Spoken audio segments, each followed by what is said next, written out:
que va a cuestionar justamente todo esto, si es que le da tiempo, porque no se apruebe antes la supremacía constitucional, que está cuestionando, diciendo que la reforma planteada en el Senado y en diputados está orillando a una crisis constitucional y a dejar al país sin un poder judicial. A ver, déjame decirte, en el proyecto que él te presentó... voy a poner como lo dijo el ministro González Alcántara Carrancá y te pido una respuesta. Esta reforma que se planteó en términos claros en el Congreso mexicano, en las cámaras de diputados y senadores, iniciándose con la parte del Senado, era con el fin de detener la posibilidad de que se revisaran las reformas constitucionales.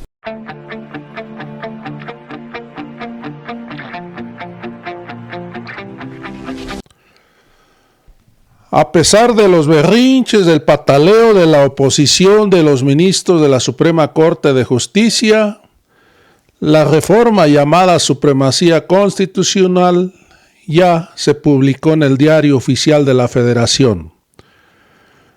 Amigos y amigas, la reforma entró en vigor este viernes.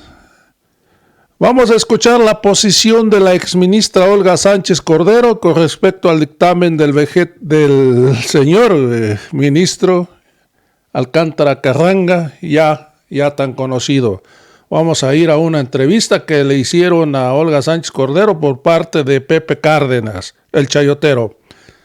Y también vamos a ir a este video donde el señor imploraba, el Ricardo Anaya, el canallín, profuguín. Por favor, señores ministros, consideren lo que aquí dice el senador Ricardo Anaya, decían todos ellos de la oposición. No permitan que les den un madruguete los de Morena. Por favor, difundan y arroben la Suprema Corte. No se esperen que hoy mismo voten el proyecto los de Morena. Amigos, hay que madrugarles, hay que votar antes que lo haga Morena y aliados. Esto es lo que el señor Ricardo Monreal gritaba a los cuatro vientos. Amigos, ya está publicada la reforma en el Diario Oficial. Ya no hay vuelta de hoja. Vamos a ir primero a este video, después vamos a ir a la entrevista que le hicieron a Olga Sánchez Cordero. Un llamado muy respetuoso a la Suprema Corte para que reconsideren, como originalmente estaba previsto, votar el proyecto del ministro Juan Luis González Alcántara mañana mismo, porque de enviar esa votación hasta el martes se va a incrementar, se va a ahondar, se va a profundizar la crisis constitucional, porque como ustedes saben, pues el oficialismo pretende este mismo jueves hacer la declaratoria de constitucionalidad de la reforma que prohíbe las acciones de inconstitucionalidad y que de hecho en los transitorios establece que se sobreseen, es decir, quedan sin efecto. Entonces ahora vamos a tener una discusión nueva, un problema adicional si esto se deja hasta el próximo martes. Por eso nuestro llamado es no compliquemos las cosas. Si ya hay un proyecto, lo sano sería que mañana mismo se pudiera estar discutiendo y votando. Ese es nuestro muy respetuoso llamado. Así. Ahora sí, amigos y amigas, vamos a ir a la entrevista que le hizo Pepe Cárdenas a Olga Sánchez Cordero. Vamos a escuchar la posición de la exministra Olga Sánchez Cordero con respecto al dictamen del ministro Alcántara Carranga, un ministro que ya se hizo famoso, encontró la fama en 5 minutos. Amigos, vamos a ir a este video de Pepe Cárdenas. El que va a cuestionar justamente todo esto, si es que le da tiempo, porque no se apruebe antes la supremacía constitucional, que está cuestionando, diciendo que la reforma planteada en el Senado y en diputados está orillando a una crisis constitucional y a dejar al país sin un poder judicial. A ver, déjame decirte, en el proyecto que él presentó... Te voy a poner como lo dijo el ministro González Alcántara Carrancá y te pido una respuesta. Esta reforma que se planteó en términos claros en el Congreso mexicano, en las cámaras de diputados y senadores, iniciándose con la parte del Senado, era con el fin de detener la posibilidad de que se revisaran las reformas constitucionales. Y claramente se señala que las los asuntos que se encuentran en trámite no se les va a aplicar esa reforma constitucional. Así es que si la Cámara de Diputados, los 500 diputados, deciden avalar la propuesta que les llegó del Senado de la República, no se aplicaría en este caso concreto, en este asunto. No se aplicaría. El martes no sería demasiado tarde. No sería demasiado tarde por una razón muy sencilla, porque está muy claro en la iniciativa. Ahora, sabemos que tiene la fuerza, la capacidad de presentar una nueva iniciativa, pero estamos hablando de la forma en que nos está observando el mundo, de la crisis constitucional en la que nos están orillando. Si dicen, no voy a cumplir la resolución, como lo han señalado algunos líderes dentro de la Cámara de Diputados y del Senado, creo que han adelantado la posibilidad de que sea o pudiera ser adversa en alguna parte esta resolución. Esta resolución pretende reflexionar sobre la trascendencia que tiene de dejar sin poder judicial al país y transformarles y entregarles un nuevo poder judicial con una capacitación totalmente distinta. El pretender... Esto es prácticamente lo que dijo esta mañana con Ciro Gómez Leiva, Juan Luis González Alcántara Carrancá, Olga, diputada Sánchez Cordero, exministra de la Corte. ¿Qué opinas? ¿Estamos al borde de una crisis constitucional, como dice él? No. A ver, estamos definiendo un nuevo sistema de designación de juzgadores, de jueces y de magistrados y de ministros de la Corte.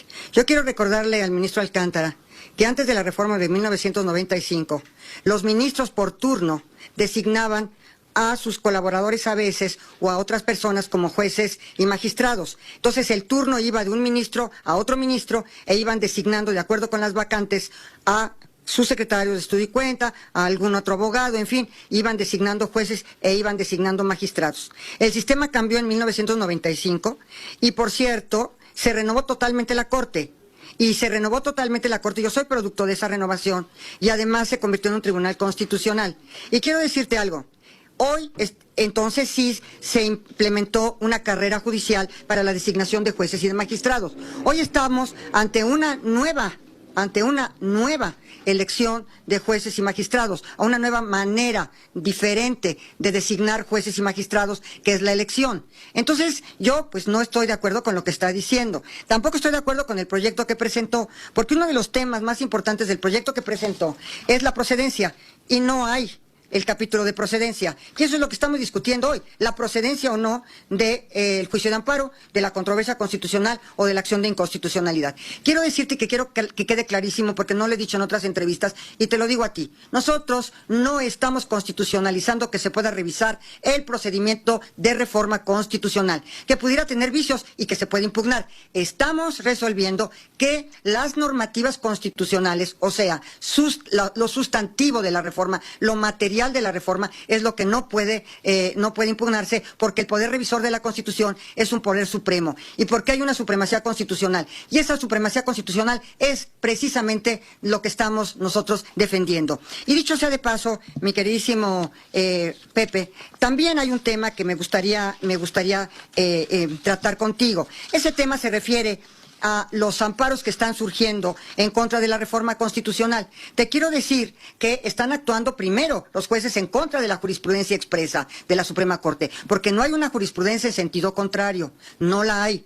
Todos los precedentes de la Corte, no desde que yo recuerde, desde que yo entré a la Corte, desde antes de que yo estuviera en la Corte, todos los precedentes han dicho, a veces decían que sí se podía revisar el procedimiento, otras veces no. Pero bueno, vamos a concluir que el procedimiento de reformas sí puede revisarse por el Tribunal Constitucional, por el Poder Judicial Federal. Pero también quiero decirte que no pueden impugnar las normas, o sea, lo sustantivo de las normas, la materialidad de las normas, porque ya la soberanía nacional, porque ya la soberanía del pueblo, sobre todo la soberanía en el Poder Revisor de la Constitución, decidió establecer esa normativa constitucional. Y entonces yo diría que el desacato pues es de los jueces en materia de la jurisprudencia de la Corte, porque efectivamente los jueces no podrían haber concedido suspensión ni habrían podido realizar lo que están haciendo en este momento, de impugnar la materialidad y lo sustantivo de la reforma, en virtud de que hay una jurisprudencia firme. Hay un punto aquí muy interesante, Olga, si me permites.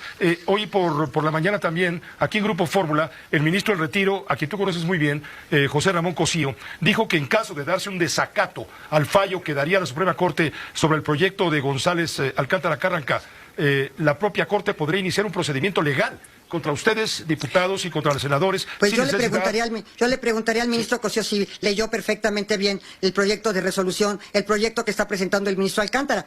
Es un proyecto salomónico, es un proyecto político, no es un proyecto jurídico, porque imagínate, por una parte, invalida la reforma, es decir, en relación a los jueces y magistrados, y por otra parte, valida la reforma que establece la renuncia o el tema de que los ministros no pueden continuar, ¿no? Hasta el 25. Entonces, bueno, a ver, es como decirte, mira, en esta reforma parte está bien y parte está mal, cuando fue toda la reforma conjuntamente. Porque en una parte dice, lo de los ministros, ok, está bien, nos vamos.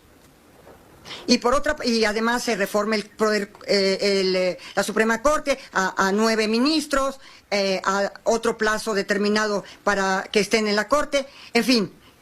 Y por otra parte dice, no, pero lo de los jueces y lo de los magistrados no. Entonces, ¿cómo es posible? Es la misma reforma. Entonces, en una parte sí y en otra parte no. Pero aparte no se hace cargo de la procedencia, que es lo más importante. ¿Dónde está la procedencia de esta reforma? Digo, de este proyecto de resolución.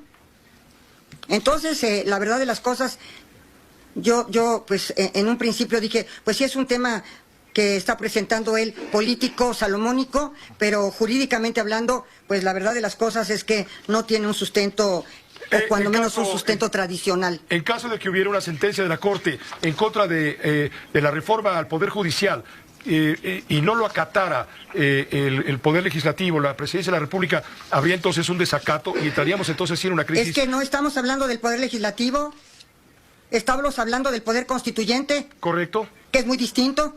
Correcto.